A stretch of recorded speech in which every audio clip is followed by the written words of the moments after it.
मुर्दाबाद, मुर्दाबाद मुर्दाबाद, के पाठक मुर्दाबाद, मुर्दाबाद मुर्दाबाद,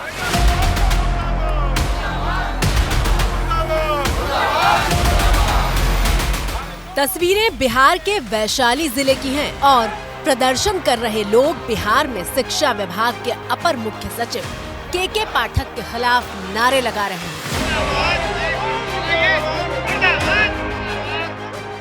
अगली तस्वीर भी बिहार के ही कटिहार जिले की है और यहाँ भी राज्य के शिक्षक के पाठक के खिलाफ आवाज बुलंद कर रहे हैं। अब एक और तस्वीर देखिए। ये तस्वीर बिहार के ही नवादा जिले की है। हाथों में मशाल लेकर जिले के शिक्षक सड़क पर उतरे हुए हैं और के पाठक के खिलाफ नारेबाजी कर रहे हैं। अगली तस्वीर बिहार के ही जहानाबाद जिले की है। सड़क पर टायर जलाकर जिले के शिक्षक के पाठक का विरोध कर रहे हैं और अफसरशाही नहीं चलेगी के नारे लगा रहे हैं। मुर्दाबाद मुर्दाबाद। पिछले एक महीने से बिहार के कोने कोने से के पाठक के खिलाफ शिक्षक आवाज उठा रहे हैं। नीतीश कुमार से गुहार लगा रहे हैं, लेकिन ना तो सरकार इनकी सुन रही है और ना ही सिस्टम इनकी मांग मानने को तैयार है। सवाल यह है कि जिस के पाठक के खिलाफ पूरे बिहार के शिक्षक सड़क पर हैं, विधानसभा में विपक्ष के नेता आज भी सरकार से पूछ रहे हैं कि जिस के पाठक के खिलाफ सड़क से लेकर सदन तक आवाज बुलंद हो रही है, उस के पाठक के खिलाफ नीतीश कुमार एक्शन लेने की हिम्मत क्यों नहीं जुटा पा रहे। स्कूल के टाइमिंग को लेकर के इतनी बार जो है चर्चा चल रही है। विधानसभा में माननीय मुख्यमंत्री जी ने कहा था कि भाई समय में बदलाव किया जाएगा, लेकिन फिर भी बदलाव नहीं किया जा रहा है। तो एक दिखाता है कि माननीय मुख्यमंत्री जी का इकबाल जो है खत्म हो चुका है। अब आप समझ लीजिए, एक मुख्यमंत्री की बात एक अधिकारी नहीं मान रहा है। कितना गंभीर मामला है ये। के पाठक 1990 बैच के आईएएस अधिकारी हैं। एडीएम और डीएम रहते हुए भी वह कई तरह के विवादों में घिरे रहे। कहने को तो पाठक कड़क अफसर हैं, लेकिन सड़क छाप व्यवहार, गाली देने का वीडियो, शिक्षकों से बदसलूकी के आरोप उन पर लगते रहे हैं।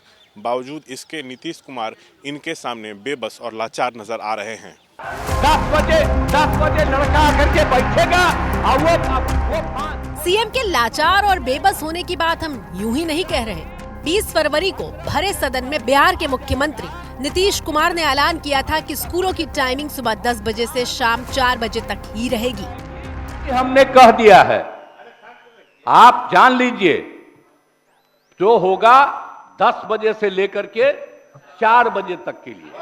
और शिक्षकों, सुनो, आप नहीं जानते हैं, शिक्षकों को पढ़ाई का तो 10 से 4, लेकिन टीचर्स को, जो बच्चे 10 बजे से पढ़ेंगे तो टीचर को 15 मिनट पहले आ जाना चाहिए। मुख्यमंत्री जी ने जो सदन में घोषणा कर दी है कि कक्षाएं 10 से 4 चलेंगी, लेकिन शिक्षकों को मात्र 15 मिनट पहले 9:45 तक विद्यालय पहुंचना होगा।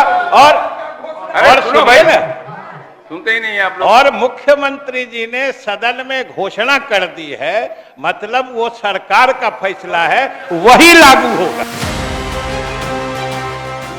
लेकिन सूबे के मुखिया का सदन में दिया ये बयान सिर्फ बयान तक सीमित होकर रह गया है। ना तो स्कूलों की टाइमिंग बदली है और ना ही सीएम के आदेश की धज्जियां उड़ाने वाले के पाठक के खिलाफ कोई कार्रवाई। चूंकि सरकार का इकबाल खत्म हो चुका है, उप मुख्यमंत्री को भी बोलना पड़ रहा है कि 12:30 बजे फिर हम लोग मिलेंगे मुख्यमंत्री और हम, और इस मामले को निपटा लेंगे। आप समझ रहे, 2 बार मुख्यमंत्री के बोलने के बावजूद अक्षरशः उनके बातों का पालन नहीं होने का मतलब हुआ it is the example of bad governance. सरकार का इकबाल खत्म हो गया और दोनों पार्टी सरफुटौल में एक दूसरे के साथ सिंक कर जाए। माननीय मुख्यमंत्री के बात का कोई भी वैल्यू नहीं है। बिहार सरकार के जो अधिकारी हैं, शिक्षा विभाग के अधिकारी हैं, वो मुख्यमंत्री से भी ऊपर हैं। मुख्यमंत्री का कोई वैल्यू ही नहीं करते हैं। और आज सदन में जब हम लोगों ने शिक्षकों के मुद्दे को उठाया, सदन में उप मुख्यमंत्री सम्राट चौधरी जी ने कहा कि आज हम इस पर देखेंगे और विचार करेंगे। अब बताइए, जब मुख्यमंत्री का वैल्यू नहीं है तो डिप्टी सीएम का क्या वैल्यू होगा।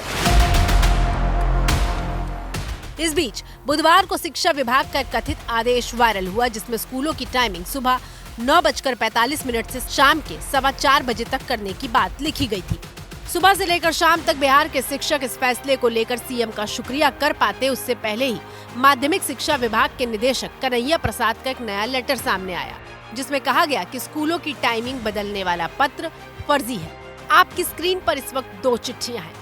पहली चिट्ठी में टाइमिंग बदले जाने की बात लिखी है, जबकि दूसरी चिट्ठी में बताया गया है कि पहली वाली चिट्ठी फर्जी है।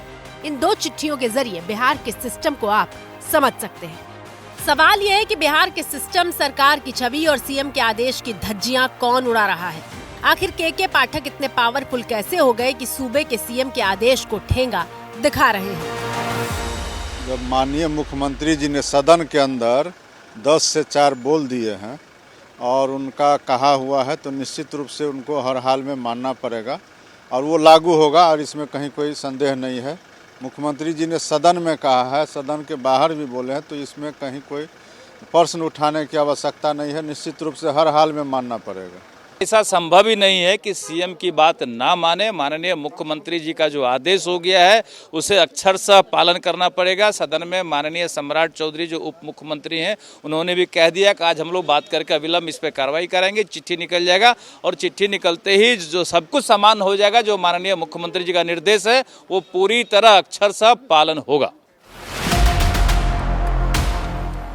सामने लोकसभा का चुनाव है। हर सरकार और राजनीतिक पार्टियां अपनी छवि को गढ़ने में लगी हैं, लेकिन बिहार में के पाठक का एपिसोड बताता है कि सरकार नीतीश कुमार नहीं, बिहार का शिक्षा मंत्रालय और शिक्षा मंत्री नहीं, बल्कि वहां के ब्यूरोक्रेट चला रहे हैं। बिहार की शिक्षा व्यवस्था कितनी सुधरी है यह बहस का विषय हो सकता है, लेकिन जिस तानाशाह की तरफ पाठक विभाग चला रहे हैं, इससे सरकार की सदन से लेकर सड़क तक किरकिरी हो रही है।